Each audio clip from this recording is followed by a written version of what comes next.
اللهم إنا نسألك بك أن تصلي وسلم على سيدنا محمد وعلى سائر الأنبياء والمرسلين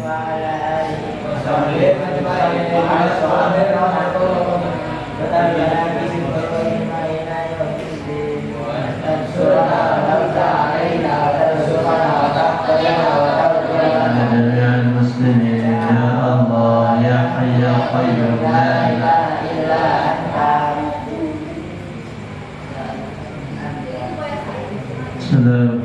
Assalamualaikum warahmatullahi wabarakatuh. Waalaikumsalam warahmatullahi wabarakatuh. Alhamdulillah rabbil alamin. Wassalatu wassalamu ala asyrafil anbiya'i wal mursalin sayyidina Muhammad Abil Qasim al-Amin wa ala alihi wa sahbihi wa man tabi'ahu bi ihsan ila yaumiddin. Qalu subhanaka la 'ilma lana illa ma 'allamtana innaka antal 'alimul hakim. Rabbi shrah li sadri wa yassir li amri wahlul 'uqdatam min lisani yafqahu qawli. Wasadid lisani wahdi qalbi bihaqqi nabiyyika Muhammadin sallallahu alaihi wasallam. Amma ba'd. Mari sama-sama kita selalu memanjatkan rasa syukur kita terhadap Allah Subhanahu wa taala dengan sama-sama mengucapkan alhamdulillahirabbil alamin. Malam ini masih sehat, masih bisa bernapas, masih bisa bermain, masih bisa nengok kiri kanan, ya. Masih bisa ngobrol, alhamdulillah. Masih bisa nyoret-nyoret buku sekalipun dalam kondisi mana. Itu semua adalah nikmat Allah yang wajib kita syukuri. Salawat dan salam semoga tetap terlimpahkan kepada junjungan Allah kita Muhammad SAW, Nabi yang menjadi panutan kita, menjadi qudwah bagi kita, menjadi suri tauladan kita. Mudah-mudahan dalam kehidupan ini bisa kita mencontoh akhlaknya Rasulullah. Akhlaknya Rasul, ketika ada sahabatnya yang berbicara, dia menghargai, dia menghormati, ya, siapapun yang berbicara. Apalagi kalau waktu belajar, adat itu lebih diutamakan. Kalau ketika belajar sambil main-main, itu akhlak atau adat kita sudah tidak ada. Jadi ilmu yang kita dapat tidak bermanfaat. Jadi dulu di zaman guru besar kita Maulana Syekh Zainuddin Abdul Majid,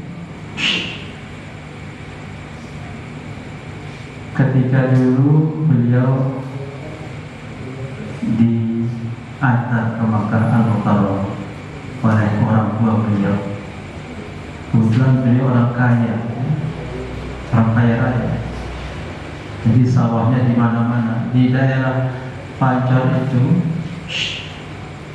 ukuran batang dari sini sampai Akyari itu masih sawahnya melimpah. Beliau yang punya.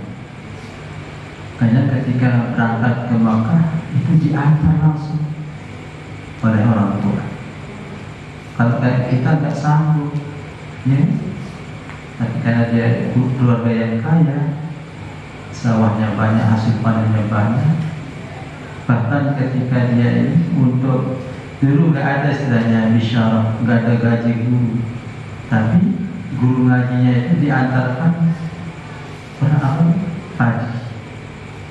padi coba 1 kuintal itu udah berapa?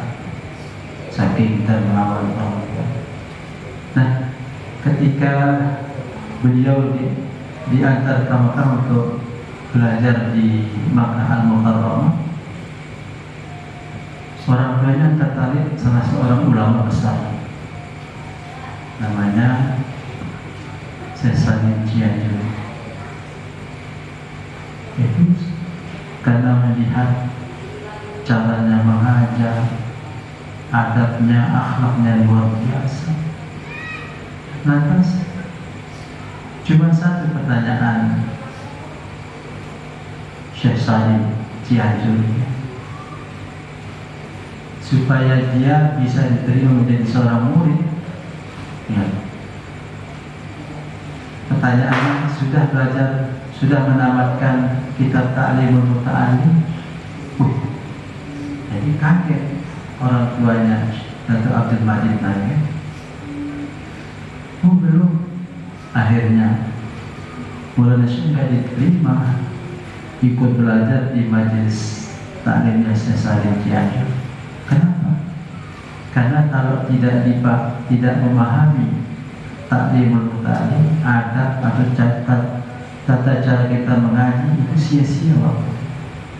Makanya ketika ngaji, ya tolong jaga sikap, jaga akhlak. Itu yang utama. Masalah cerdas nomor 100. Banyak teman-teman bapak yang dulunya nggak bisa apa-apa, nggak bisa baca kitab, nggak bisa, pokoknya bodoh. Tapi karena akhlaknya tinggi, sikapnya bagus, sopan santunnya, ternyata dia jadi kiai.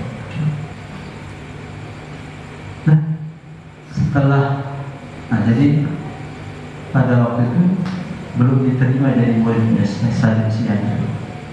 Akhirnya Datuk Abdul Majid, orang tuanya Maulana Syekh, menjadikan guru yang khusus mengajarkan kitab taklim.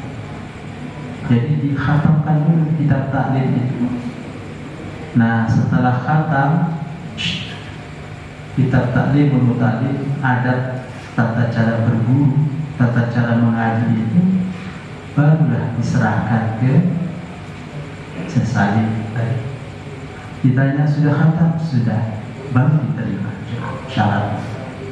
Karena akan sia-sia waktu kita terbuang 5 tahun di sini nggak ada hasil. Kenapa? Tapi tidak bisa menjaga adab. Kan sangat penting kalau di pondok itu memang harus wajib dia belajar kitab taklim. Nah, ya, karena akan menyangkut ilmu yang akan diterima.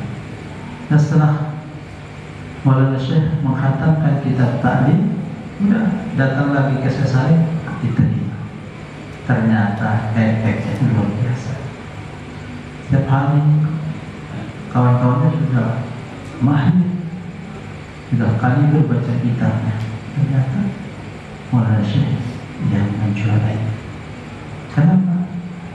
Dia jaga adabnya di depan gurunya, adab terhadap teman-temannya, termasuk adab kepada kitab yang setiap hari dia baca. Jadi nggak ada Maulana Syekh bawa kitab taruh di apa?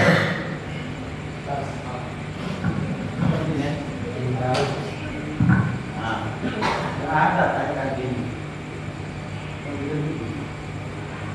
Ini bagian dari adab. Apalagi itu Al-Quran. Ini apa ini? Memang naudzubillah. Ternyata ini yang menyebabkan Maulana Syekh bisa mengalahkan ulama itu. Ulama yang apa pada saat itu Zakaria termasuk ulama besar dari